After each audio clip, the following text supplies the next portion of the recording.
India Bangladesh మధ్య high tension వాతావరణం నెలకొంది. ఇండియాతో ఇటు బంగ్లాదేశ్ దౌత్య సంబంధాలు రోజురోజు క్షీణిస్తూ ఉన్న సందర్భం. ఇండియాకు వ్యతిరేకంగా రాడికల్ ఇస్లామిస్టులు కామెంట్ చేస్తున్న సందర్భం ఉంది. మరోవైపు బంగ్లాదేశ్ను రెచ్చగొడుతోంది పాకిస్తాన్. బంగ్లాదేశ్పై ఇండియా అటాక్ చేస్తే ఊరుకోమంటూ పాకిస్తాన్ కామెంట్స్ చేస్తోంది. బంగ్లాదేశ్పై దాడి జరిగితే పాకిస్తాన్ సైన్యం రంగంలోకి దిగుతుంది అంటూ కూడా కామెంట్ చేస్తోంది. మా మిసైల్స్ ఇండియాకు పెద్ద దూరంలో లేవంటోంది పాకిస్తాన్. అఖండ భారత సిద్ధాంతాన్ని అంగీకరించే ప్రసక్తే లేదంటోంది పాకిస్తాన్. బంగ్లాదేశ్ను అస్థిరపరిచే కుట్ర జరుగుతుందంటూ పాకిస్తాన్ కామెంట్స్ చేస్తోంది. ఇక్కడ ఎందుకు పాకిస్తాన్ కమెంట్ చేస్తోంది అనేది మాట్లాడే ప్రయత్నం చేద్దాం. ఎవడు కమెంట్ చేస్తున్నాడు అనేది కూడా మాట్లాడే ప్రయత్నం చేద్దాం. అసలు ఇంతకీ భారత్కి ఏంటి అవసరం? బంగ్లాదేశ్తో యుద్ధానికి దిగాల్సిన అవసరం భారత్కి ఏముంది? దీని గురించి కూడా మాట్లాడుకునే ప్రయత్నం చేద్దాం. ముందుగా ఎవడన్నాడు అనేది ఒక్కసారి నేను మీకు చెప్పే ప్రయత్నం చేస్తాను. వీడు కమ్రాన్ సయీద్ ఉస్మానీ. వీడెవడో తెలుసా? Youth wing leader. ఏ పార్టీకి చెందినవాడు? పాకిస్తాన్ ప్రధాని షెహబాజ్ షరీఫ్ పార్టీ అంటే PMLN. ఒక విధంగా చెప్పాలంటే పాకిస్తాన్ ముస్లిం లీగ్ నవాజ్ షరీఫ్ పార్టీకి చెందిన వ్యక్తి. వీడొక యూత్ లీడర్.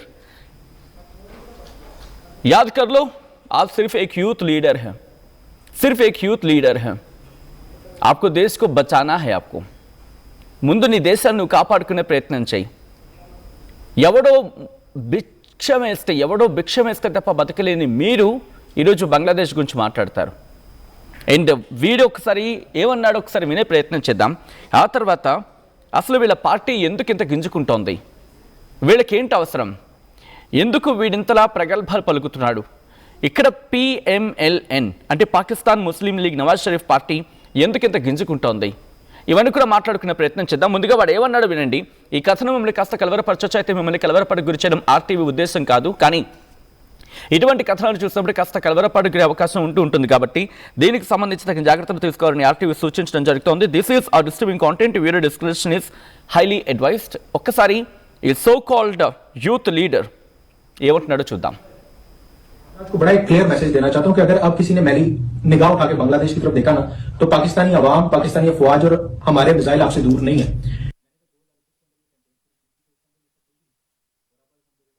पाकिस्तान दोनों मेरे साथ खड़े हैं. आज मैं कोई सियासी बयान नहीं दूंगा. मैं आज बात करूंगा उस्मान हादी की, जो एक सोच था, जो एक कॉलोनी नहीं बने दूंगा. मैं किसी की आजादी बांग्लादेश के अंदर कबूल नहीं करूंगा. मैं बांग्लादेश को किसी का गुलाम नहीं बने दूंगा. अब सबसे बड़ा मसला इस खत्ते के अंदर यह है कि जब कोई मुसलमान नौजवान उठता है, एक मौसर आवाज बनता है, तो उसको दबा दिया जाता है. ये जो भारतीय आजादार बैठे हैं ना, ये अवाम का खून चूसने के लिए कभी इन्हें गुलामी से आजाद नहीं करना चाहते. चाहे वो बांग्लादेश का पानी बंद करने की सूरत में हो, चाहे वो फितनांगेजी करके जो है वो मुसलमान को मुसलमान से लड़वाने की सूरत में हो. अब मुसलमान नौजवान जो है ना, वो इस चीज को बड़े अच्छे तरीके से इनकी साजिशों को समझ चुके हैं. अब पाकिस्तान और बांग्लादेश का बचा जो है वो उस्मान हादी है. उस्मान हादी को तो शहीद कर दिया, लेकिन उसकी सोच को शहीद नहीं कर सके. आज मुकम्मल तौर पे भारतीय आजादी जो है उसको रिजेक्ट कर चुकी है बांग्लादेश की अवाम, मुकम्मल तौर पे रिजेक्ट कर चुकी है. और मैं अपने बांग्लादेशी बहन भाइयों को कहना चाहता हूं कि हम आपके साथ खड़े हैं. पाकिस्तानी अवाम, पाकिस्तान और पाकिस्तानी अफवाज आपके साथ खड़े हैं. अगर कोई माशी दबाव बांग्लादेश पे डालने की कोशिश करेगा या बांग्लादेश की खुद मुख्तारी पे अटैक करने की कोशिश करेगा, तो पाकिस्तान की बाशऊर अवाम आपके साथ खड़ी होगी. अब मैं ब्राह्मण साम्राज्य को बड़ा एक क्लियर मैसेज देना चाहता हूं कि अगर अब किसी ने मेरी निगाह उठा के बांग्लादेश की तरफ देखा ना, तो पाकिस्तानी अवाम, पाकिस्तानी अफवाज और हमारे मिसाइल आपसे दूर नहीं है. ऑपरेशन मार्का हक बुनियानुल मरसूस के अंदर जिस तरह हमने आपको नाकब चबवाए थे ना, वो दोबारा कर लेंगे. कोई बड़ी बात नहीं है. अब बांग्लादेश को तालीम, तिजारत, टेक्नोलॉजी और दिफा में पाकिस्तान के साथ अपने ताल्लुकात को फरोग देने की जरूरत है. और ये कोई नफरत का पैगाम नहीं है, ये किसी मुल्क के खिलाफ इत्तेहाद नहीं है, ये हमारा बुनियादी दिफाई हक है जिसकी हम बात कर रहे हैं. पाकिस्तान का बांग्लादेश के साथ ताल्लुक 1947 के अंदर जो ताल्लुक कायम हुआ था, वो किसी एक फर्द के लिए नहीं था, ना वो किसी एक हुकूमत के लिए था. वो एक नजरिए के लिए था, एक सोच के लिए था और एक उसूल के ऊपर सारी स्ट्रगल थी और जो सारे मामला थे. तो मेरे भाई उस्मान हादी, आपने एक क्लियर मैसेज दे दिया, और वो क्लियर मैसेज अपनी शहादत के बाद आपने ये दिया कि कौमें जो है वो गोलियों से नहीं, खामोशी से गुलाम बनती है. अब पाकिस्तान, बांग्लादेश, ये जो अखंड भारत आइडियोलॉजी है, इसकी गुलामी को पूरे खित्ते के अंदर एक्सेप्ट नहीं करेगा इंशाल्लाह. अल्लाह ताला मेरे भाई उस्मान हादी को करवट करवट जन्नत नसीब करे और मुझे, पाकिस्तान को, बांग्लादेश को अपने भाई से इस जुदाई पर सब्र जमील अता फरमाए. पाकिस्तान जिंदाबाद, बांग्लादेश जिंदाबाद. मिस्टर कमरान सईद उस्मानी, पहले बकवासी बंद करो. सीधे से सीधे भारत कहनी चाहती है कि तेरी बकवास बंद करो, तेरे मुंह को पहले सुधार लो. जो बात तुम कह रहे हो ना, पहले सुधार लो. ఎందుకు ఇంత భారీ మాటలు నేను అంటున్నానంటే నోరు మూసుకోనే పదం చాలా గట్టిగా అనొచ్చు. ఇక్కడ భారత్ ఎప్పుడు అఖండ భారత్ అనే పదం గురించి నువ్వు వెతుకుతున్నావు కదా, ఈ మధ్యకాలంలో దౌత్య సంబంధంగా ఎప్పుడైనా రైస్ చేస్తుందా? సమాధానం చెప్పు. ఇది నా మొదటి ప్రశ్న. ఇక రెండోది, భాయ్ ఉస్మాన్ హాదీ कब तेरे भाई बन गया यार, कब तेरे भाई बन गया? पता है वो कौन है? कुछ दिन का पहले पता है कौन है वो? अब बांग्लादेश को तुम यूटिलाइज करना चाहते हो तेरे देश, और यहाँ बात कह रहे విలేమంటున్నారు ఒకసారి నేను తెలుగులో కూడా చెప్పే ప్రయత్నం చేస్తాను. వీడికి తమ్ముడంట లేకపోతే సోదరుడంట ఉస్మాన్ హాదీ. వెల్, నీకు ఉస్మాన్ హాదీ అనే వ్యక్తి ఉన్నాడని చెప్పి నీకు ఎప్పుడు తెలుసు మిస్టర్ కమ్రాన్? ఏమంటున్నావు? అఖండ భారత్ గురించి ప్రశ్నిస్తున్నావు. అఖండ భారత విషయాన్ని దౌత్యపరంగా భారత్ ఎప్పుడు ప్రస్తావించింది? లెక్కలతో సైతం చెప్పు. అండ్ నువ్వు ఉద్రేకాలను రెచ్చగొట్టే ప్రయత్నం చేస్తున్నావు బంగ్లాదేశ్ అడ్డు పెట్టుకొని. ఏమంటున్నావు? బంగ్లాదేశ్ని కొడితే చూస్తూ ఊరుకావు. అసలు ఎవడు కొడతాడు? నువ్వు కదా కొడితే. నీ ఐఎస్ఐ కదా వాళ్ళని వాడుకుంటోంది, నీ ఐఎస్ఐ కదా విషయాన్ని చుమ్ముతోంది. దమ్ముంటే ప్రశ్నించు.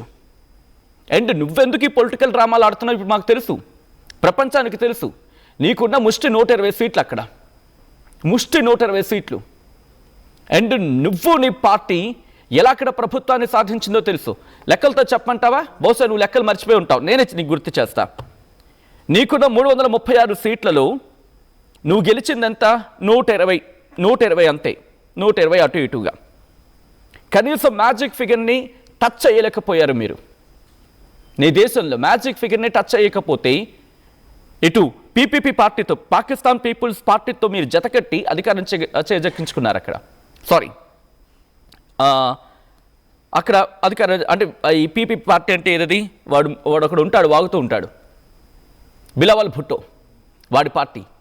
వాళ్ళ నాన్న అధ్యక్షుడు, కానీ ఒక్క సీటు కూడా మంత్రివర్గంలో లేదు.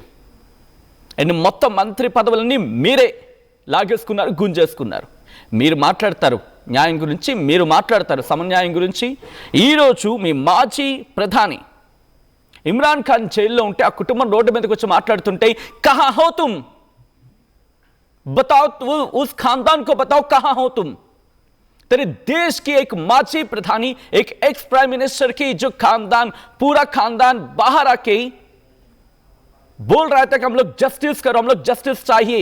कहां है ये मुंह? Where is that mouth?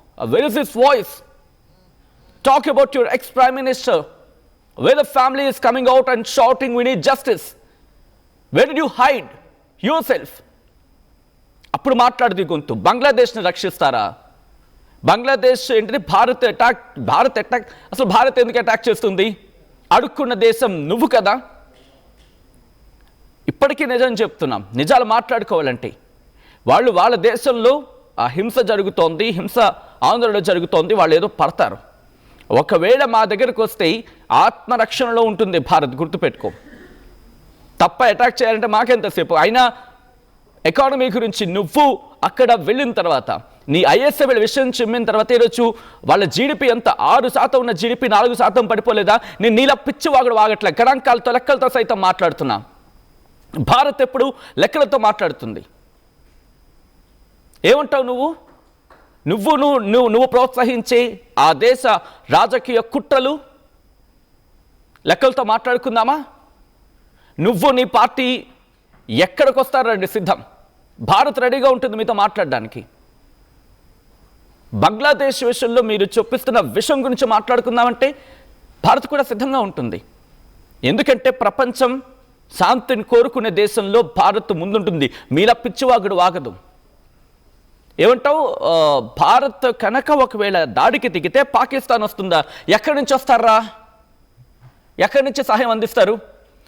మీరు దాడి వరకు వెళ్ళకండి. వాళ్ళ పాపం జీడిపి పడిపోయింది, 6% ఉంది వాళ్ళ జీడిపి, 6% నుంచి 4% పడిపోయింది. కుదిరితే వాళ్ళకి సపోర్ట్ చేయండి ఆ దేశం బాగుపడేలాగా.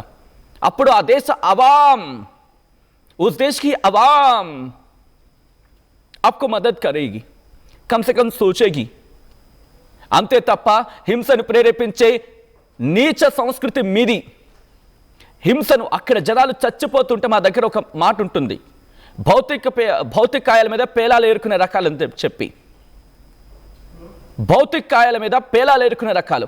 అక్కడ హింస చెలరేగుతూ ఉంటే, అక్కడ మనుషులు చచ్చిపోతూ ఉంటే శాంతిని, అరే మీరు మాట్లాడితే శాంతికి మేము అంబాసిడర్ టైప్లో మాట్లాడతారు కదా, దయచేసి నోరు మూసుకో, ముందు నువ్వు నోరు మూసుకో. అండ్ ఇటువంటిది ప్రపంచం హర్షించదు. యునైటెడ్ నేషన్స్ అడుగుతుంటే సమాధానం చెప్పలేకపోతున్నారు. ఎస్, మేము కూడా వాళ్ళకి సపోర్ట్గా ఉంటాం, శాంతి నెలకొల్పేందుకు ప్రయత్నం చేస్తామని చెప్పి ఆ శాంతిని విఘాతం కలిగిస్తుంది మీరే కదరా. ఏ దేశం చల్లగా ఉంటే చూడలేక మీ కళ్ళు కుట్టుకొని ఆ దేశంలో అశాంతికి ఆజ్యం పోసింది మీరు కదా. మీరు అడుగు పెట్టిన తర్వాత కదా వాళ్ళ దేశ జీడిపి 6 నుంచి 4% పడిపోయింది. ఈరోజు శాంతి, అక్కడ ఉద్యోగ కల్పన లేదు. ఈరోజు ఉద్యోగ కల్పన లేదు, ఎన్నికలు లేవు. మీరు చుముతున్న విషయం కాదా? మీ ఐఎస్ఐ వెళ్ళి మీ ఆసిమ్ మున్నీర్ గాడు వెనకాలను నడిపిస్తోంది కాదా? ఏ సమాధానం చెప్పలేవా?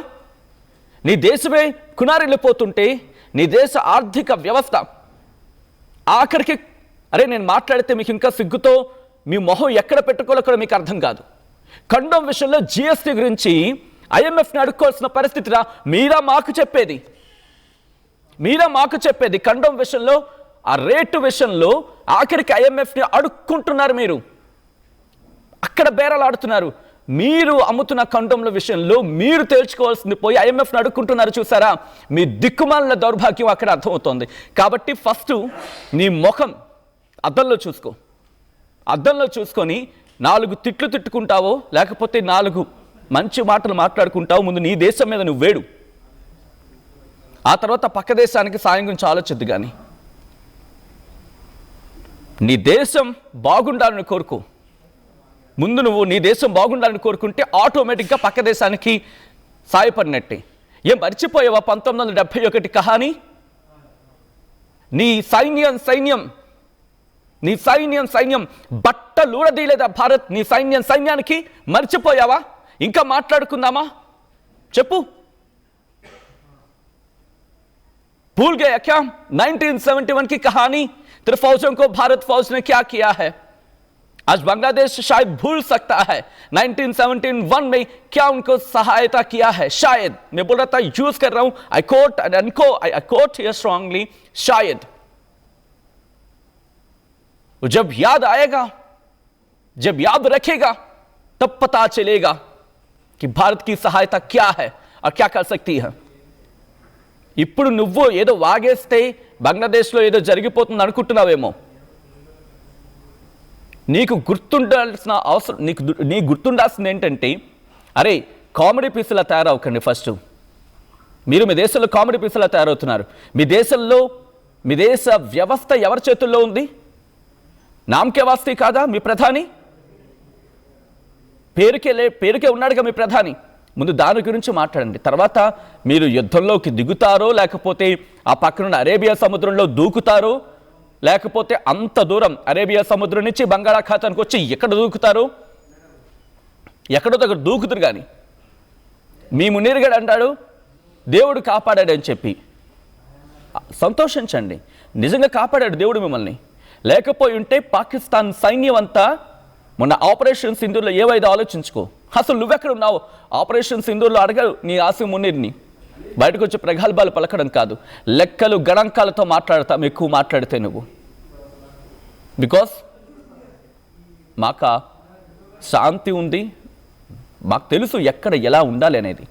కాబట్టి అనవసరంగా పిచ్చి పిచ్చి ప్రలాపన పేలితే కనుక నీకు బాంబులతో అవసరం లేదు, మాటలతోనే నీకు ఇవ్వాల్సింది నీకు ఇచ్చేస్తాం. Don't dare to talk about Bharat, don't dare to talk about India.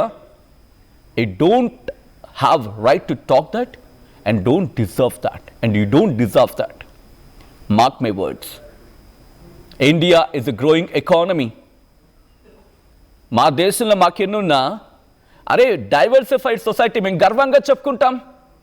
మైనార్టీలు మీ దేశంలో ఎంతమంది ఉండేవాళ్ళు? 1941, 45, పోనీ 71 ఆ సందర్భంలో ఇప్పుడు ఎంతమంది ఉన్నారు? బంగ్లాదేశ్లో కానీ పాకిస్తాన్లో కానీ మాట్లాడు. బట్ మేము గర్వంగా చెప్పుకుంటాం we are the diversified society అని చెప్పి. చిన్న ఉంటాయి, మాల మేము కొట్టుకుంటాం, మాల మేము తిట్టుకుంటాం, కానీ దేశం విషయం వస్తే మాత్రం ఒక్కటే.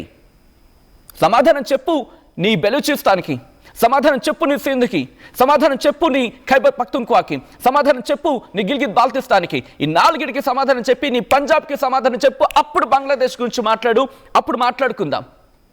Until then, unless, just keep shut your mouth, or else you will get a tit for tat answer like this for all the time.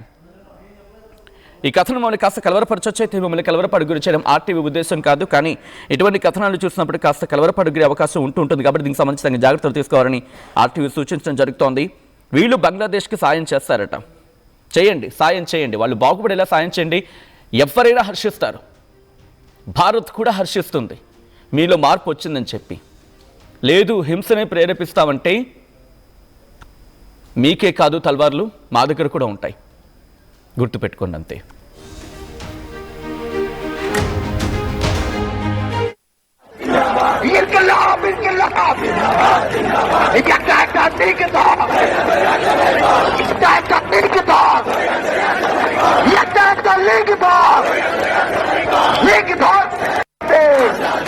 সংসদে সংসদে রাজ্যপাল